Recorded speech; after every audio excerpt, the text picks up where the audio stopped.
बोलो सियापति रामचंद्र की जय। बोलो श्री हनुमान की जय। बोलो श्री सब संतन की जय। भक्तों, अब हम रामायण के भाग 7 पर आ गए हैं और आइए रामायण के 7वें भाग का श्रवण करते हैं, सुनते हैं, अपने को आनंद और कल्याण करते हुए दूसरों का भी कल्याण करते हैं। जय सिया राम। जुगुति बोधि पुनि पोई हई रामचरित बरताग। पहिरहि सज्जन बिमल उर शोभायति अनुराग। उन कविता रूपी मुक्ता मणियों को युक्ति से बेध कर फिर रामचरित रूपी सुंदर तागे पर पिरोकर सज्जन लोग अपने निर्मल हृदय में धारण करते हैं, जिससे अत्यंत अनुराग रूपी शोभा होती है। वे अत्यंत ही प्रेम को प्राप्त होते हैं। जे जन्मे काली काल कराला। करता बाया सबे समाराला। चलत कुपंथ वेद मग छाड़े। कपट कलेवर कली मुग माड़े। जो कराल कलयुग में जन्मे हैं, जिनकी करनी कौवे के समान है और वे हंस का सा है, जो वेद मार्ग को छोड़कर कुमार्ग पर चलते हैं, जो कपट की मूर्ति और कलयुग के पापों के भाड़े हैं।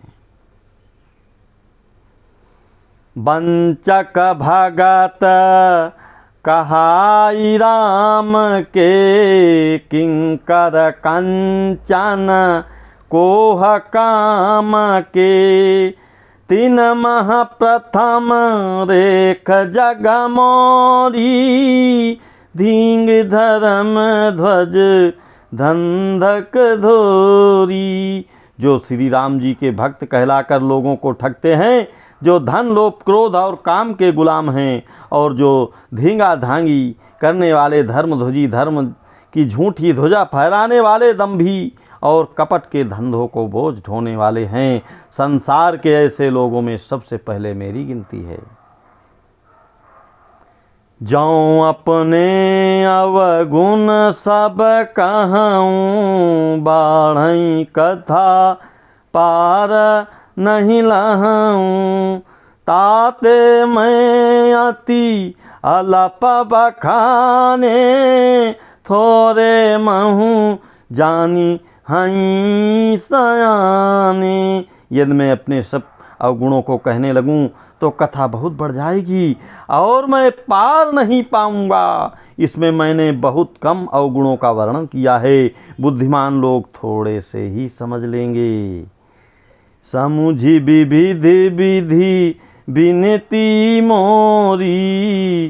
को न कथा सुनी देई हई खोरी। एहु तर करी हई जे शंका। मोहिते अधिक ते जड़ा मति रंका। मेरी अनेकों प्रकार की विनती को समझकर कोई भी इस कथा को सुनकर दोष नहीं देगा। इतने पर भी जो शंका करेंगे वे तो मुझसे भी अधिक मूर्ख और बुद्धि के कंगाल हैं। कभी न हो नहीं चतुर कहाऊँ। मति अनुरूप राम गुण गाऊँ। कहूँ रघुपति के चरित अपारा। कहाँ मति मोरी निरत संसारा। मैं ना तो कवि हूँ ना चतुर कहलाता हूँ। अपनी बुद्धि के अनुसार श्री राम जी के गुण गाता हूँ। कहाँ तो रघुनाथ जी के अपार चरित्र, कहाँ संसार में आसक्त मेरी बुद्धि। जेहि मारुति गिरी मेरुड़ाही। कहूँ तूल के ही लेखे माही। समुझत अमित राम प्रभुताई। करत कथा मन अति कदराई। जिस हवा से सुमेरु जैसे पहाड़ उड़ जाते हैं, कहिए तो उसके सामने रुई किस गिनती में है। श्री राम जी की असीम प्रभुता को समझकर कथा रचने में मेरा मन बहुत हिचकता है। शारद शेष सहे महेश विधि, आगम निगम पुराण, नेति नेति कही जा सुगुण, करहि निरंतर ज्ञान।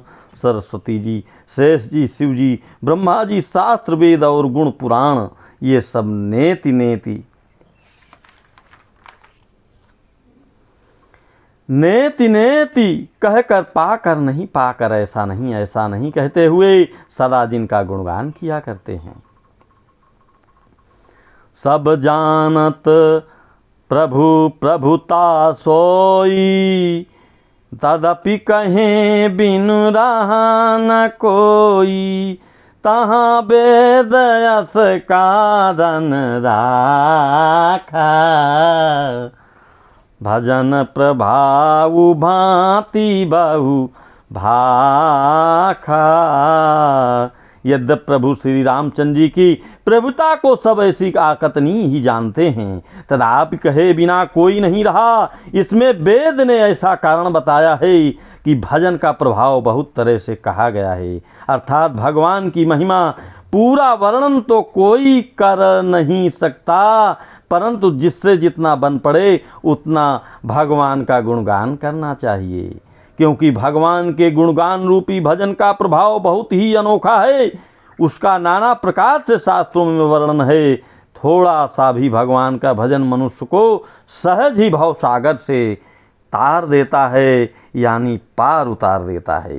एक यानी है अरूप अनामा, अज सच्चिदानंद परधामा, व्यापक विश्व रूप भगवान, तेहि धरि देह चरित कृति नाना। जो परमेश्वर एक है, जिनके कोई इच्छा नहीं है, जिनका कोई रूप और नाम नहीं है, जो अजन्मा सच्चिदानंद और परम धाम है, और जो सब में व्यापक एवं विश्वरूप है, उन्हीं भगवान ने दिव्य शरीर धारण करके नाना प्रकार की लीला की है। सो केवल भगत हित लागी, परम कृपाल प्रणत अनुरागी, जहि जन परम मताया तू छोहू, जहि करुणा करी कीन न कोहू। वह लीला केवल भक्तों के हित के लिए ही है, क्योंकि भगवान परम कृपालु है और शरणागत के बड़े प्रेमी हैं, जिनकी भक्तों पर बड़ी ममता और कृपा है, जिन्होंने एक बार जिस पर कृपा कर दी उस पर फिर कभी क्रोध नहीं किया। गई बहोर गरीब नवाजू, सरल सबल साहिब रघुराजू, बुध बर नहीं हरि जस यस जानी, करहि पुनीत सुफल निज बानी। वे प्रभु श्री रघुनाथ जी गई हुई वस्तुओं को फिर प्राप्त करने वाले गरीब निवाज, दीन बंधु, सरल स्वभाव, सर्वशक्तिमान और सबके स्वामी हैं। यही समझकर बुद्धिमान लोग उन श्री हरि का यश वर्णन करके अपनी वाणी को पवित्र और उत्तम फल, मोक्ष और दुर्लभ भगवत प्रेम देने वाले बनाते हैं। तेहि बल मैं रघुपत गुण गाथा, कहीं हूँ नाई राम पद माथा, मुनि ने प्रथम हरि की रथ गाई, तेहि मग चलत सुगम मोहि भाई। उसी बल से महिमा का यथार्थ वर्णन नहीं, परंतु महान फल देने वाला भजन समझकर भागवत कृपा के बल पर ही मैं श्री राम जी के चरणों में सिर नमाकर श्री रघुनाथ जी के गुणों की कथा कहूँगा। इसी विचार से वाल्मीकि व्यास आदि मुनियों ने पहले हरि की कीर्ति गाई। भाई, उसी मार्ग पर चलना मेरे लिए सुगम होगा। अति अपार जे सरित बर, जौन पसे तु कराही, चढ़ी पीपल कऊ परम लघु, बिनु श्रम पारही जाही। जो अत्यंत बड़ी श्रेष्ठ नदियां हैं, यदि राजा उन पर पुल बंधा देता है तो अत्यंत छोटी चींटियां भी उन पर चढ़कर बिना ही परिश्रम पार चली जाती हैं। इसी प्रकार मुनियों के वर्णन के सहारे मैं भी श्री रामचरित का वर्णन सहज ही कर सकूँगा। बोलो सियापति रामचंद्र की जय, बोलो श्री हनुमान की जय, बोलो श्री सब संतन की जय। भक्तगण, अब ये 7वां भाग समाप्त कर रहा हूँ। तब तक आप श्रवण कर अपना कल्याण कर दूसरों का भी जरूर कल्याण करें, क्योंकि जब हम दूसरों का कल्याण करते हैं तो प्रभु श्री राम हमारा कल्याण जरूर करते हैं। लिहाजा आप सुने और दूसरों को भी सुनाएं। जय सिया राम, जय सिया राम, जय सिया राम।